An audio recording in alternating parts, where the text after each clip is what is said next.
مصحف اور موبائل سے قرآن مجید پڑھنا بے شک ایک سہولت ہے اور سفر و حضر میں اوقات کو تلاوت سے معمور کرنے میں بہت آسانی رہتی ہے، مگر اس سہولت کو مصحف کا قائم مقام بننے نہیں دینا چاہیے کہ مصاحف محجور کر دیے جائیں۔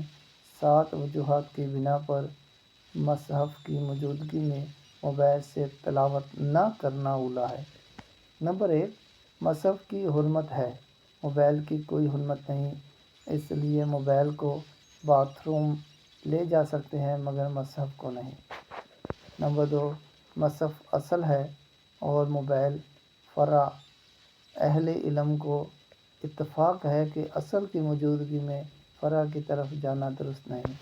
نمبر 3، مصحف کی تعظیم واجب ہے کیونکہ یہ کلام اللہ کو بین الدفتین سمو لینے کی وجہ سے فی النفس بابرکت اور خیر ہے۔ نمبر 4، مصحف میں صرف قرآن ہے جبکہ موبائل میں قرآن بھی ہے اور دیگر چیزیں بھی۔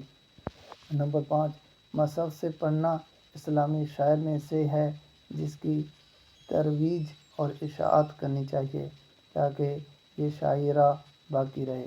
جس کے ہاتھ میں مصحف ہوتا ہے غالباً وہ تلاوت ہی کرتا ہے، مگر موبائل ہاتھ میں ہونے کا معنی تلاوت کرنا نہیں ہے۔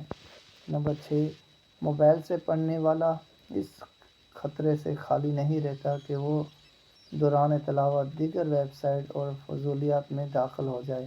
اس اعتبار سے یہ فتنہ ہے۔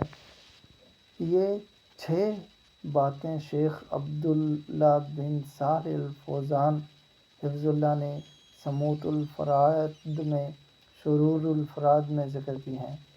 مصحف کو دیکھنا بھی کعبے کو دیکھنے کی طرح عبادت ہے جبکہ اسکرین کو دیکھنا عبادت نہیں۔ یہ بات میں نے شیخ ارشاد الحق عصری حفظہ اللہ سے سنی ہے۔